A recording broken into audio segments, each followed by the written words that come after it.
Namaskar, good morning, hello and welcome to Mediculum Science classes. All the students of class 5. Do you know in the 3 video, all of you are must be familiar with the how plant reproduce. But today's topic is completely different, that is relate with the animal. Animal are very important part of the earth surface. It means if you see around you, different kinds of animal are observed. Right from lizard, camel, some domestic animal along with the spider or whatever lizard, all these are the some common animal we always observe around us, right? But do you know all these animal have different residence? Residence means जहाँ वो रहता है, सबका जगह अलग अलग है. Like आप बात करोगे लॉयन टाइगर, तो ये कहाँ रहता है? ऑफकोर्स थिक फॉरेस्ट में रहता है, राइट. आप बात करोगे काउ बफेलो, तो ये डोमेस्टिक एनिमल है, तो जनरली ह्यूमन सोसाइटी के साथ में मिल जाता है. यदि आप बात करोगे लाइक लिजार्ड और वाल लिजार्ड, तो ये जनरली आपको मिल जाएगा घरों में. स्पाइडर, तो सबका अलग अलग जगह होता है जहाँ वो रहता है. आप देखोगे स्नेक का बात करोगे तो वो अलग जगह पे रहता है. सारे एनिमल का ना रहने का जगह एक जैसा नहीं है, सभी एक जगह नहीं रहता है. तो जो जिस जगह पे रहता है, जो भी एनिमल जिस भी जगह पे रहता है, उस जगह को हम उसका हैबिटेट कहते हैं. क्या कहते हैं? Habitat. Place where animal spend their maximum time, or you may call where they live, that is called their habitat, right? Generally lots of animal like fish. What is habitat of fish? Of course water, because fish live in water, that's why habitat of fish is of course water, right? तो habitat जब आप बात करते हो तो रहने का जगह, कहाँ कौन से एनिमल रहता है. तो सबसे बड़ा हैबिटेट जो आपको देखने मिलेगा वो हो सकता है फॉरेस्ट, राइट. कौन सा? Forest, right. Forest is the largest habitat of the living world. अब यहाँ पे जब फॉरेस्ट आप देखते हो तो फिर क्या आपको पता चलता है कि forest thick, lots of plants are naturally growing there, right from the small grasses to huge tree, right. दो चार प्लांट आप अपने लैंड में कहीं लगा दोगे तो वो फॉरेस्ट नहीं होगा. गार्डनिंग हो सकता है बट फॉरेस्ट नहीं हो सकता है. Naturally forest consist of grass to huge tree. अब देखो फॉरेस्ट में भी ना सब अलग अलग तरीके से रहता है. कोई एनिमल मिलेगा जो आपको कैप्स में मिल जाएगा, राइट. कैप्स में बहुत सारा एनिमल रहता है. कैप्स पता है ना? वेरी गुड, क्लास 3-4 में पढ़े थे ना. कुछ बर्ड्स होगा जो नेस्ट में रहेगा फॉरेस्ट के अंदर भी, कुछ होगा जो पेड़ पर ही रहेगा, तो उसको क्या कहते हैं? एर्बोरियल मंकी वगैरह को आप देखेंगे. और कुछ स्नेक टाइप का एनिमल होगा जो कहाँ रहेगा? रॉस में रहेगा. तो क्लियर हो गया. यहाँ पे फॉरेस्ट का अलग अलग प्लेसेस होता है. फॉरेस्ट में भी अलग अलग, कोई कैप्स बना के रहता है, कोई नेस्ट में रहता है, कोई ट्री के ऊपर रहता है एर्बोरियल, और कुछ जो है जमीन के अंदर होल बना करके रहता है. तो ये तो क्लियर हो गया लाइक फॉरेस्ट के बारे में. आपको पता है कोई भी हैबिटेट बनने के लिए वहाँ पर 3-4 चीज़ें रहना चाहिए. यदि वो चीज़ें यहाँ पे अवेलेबल नहीं है तो वो हैबिटेट नहीं हो सकता है. और वो क्या है? वहाँ का क्लाइमेट बेहतर होना चाहिए उस पर्टिकुलर एनिमल को सरवाइव करने के लिए. उस पर्टिकुलर एनिमल को वहाँ पे बहुत दिन तक रहने के लिए, जिंदा रहने के लिए क्या चाहिए? क्लाइमेट चाहिए. वर्षा होना चाहिए, प्रॉपर सनलाइट आना चाहिए. तो ये एक बहुत इंपॉर्टेंट है. दूसरा है कि कौन सा दूसरा एनिमल रहता है वहाँ पे, और कौन कौन सा एनिमल रहता है, क्योंकि बहुत सारा एनिमल दूसरे एनिमल का हंटिंग करता है, राइट. तो ऐसे केसेस में, और फिर वहाँ पे जो सबसे इम्पोर्टेंट है कि फूड होना चाहिए, वाटर भी होना चाहिए, और वहाँ पर और क्या होना चाहिए? सेफ प्लेस होना चाहिए. क्या होना चाहिए? सेफ प्लेस होना चाहिए, शेल्टर जिसको कहते हैं ना, सेफ प्लेस। जब जब उसका इनेमीज आ जाए तो उससे बचने के लिए सेफ प्लेस भी तो होना चाहिए ना। तो ये सब चीज़ें जहाँ भी मिलेगा, जिस भी एनिमल को जहाँ मिल जाएगा वो उसका हैबिटेट होगा। क्लियर है? Very good. तो फॉरेस्ट हैबिटेट है, उसके अंदर कैव्स, नेस्ट, एर्बोरियल, ब्रॉस, ये सब फॉरेस्ट के अंदर का ही पार्ट है।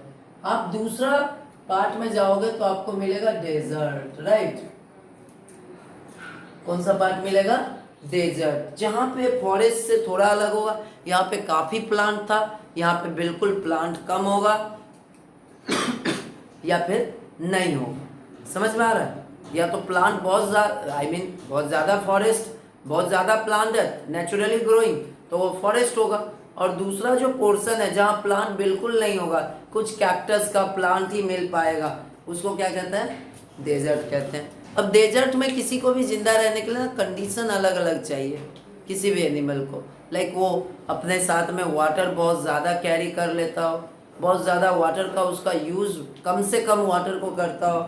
वाटर तो चाहिए ही, वाटर और फूड चाहिए, सेफ प्लेस भी चाहिए, बट उस कंडीशन में जिंदा रहने का कैपेसिटी बहुत कम एनिमल्स में होता है।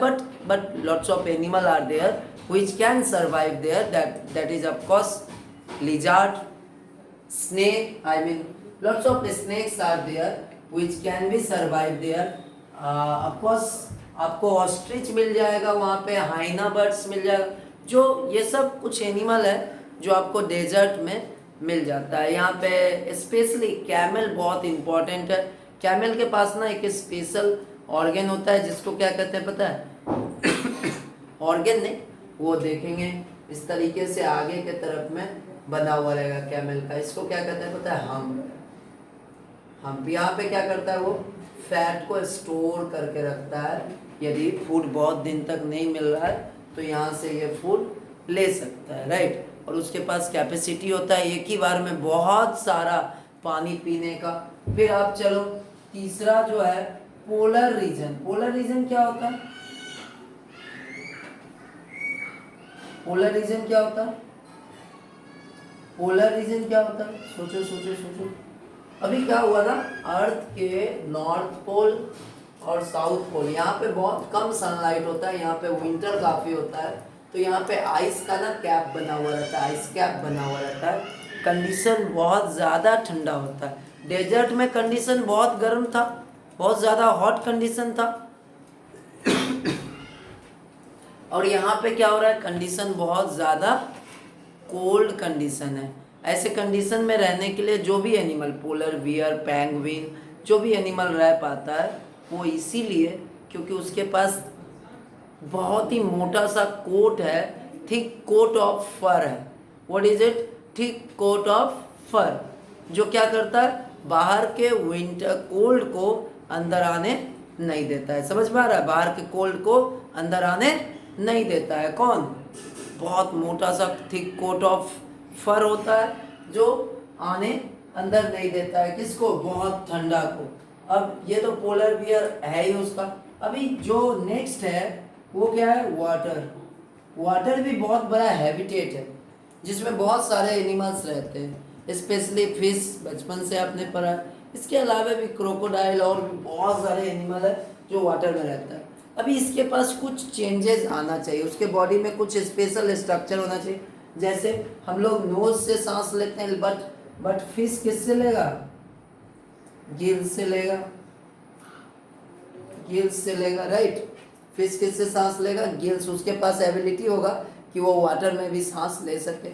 उसका बॉडी जो होगा वो बोट शेप होगा जिससे वो तैर सके, नहीं तो फिर डूब नहीं जाएगा।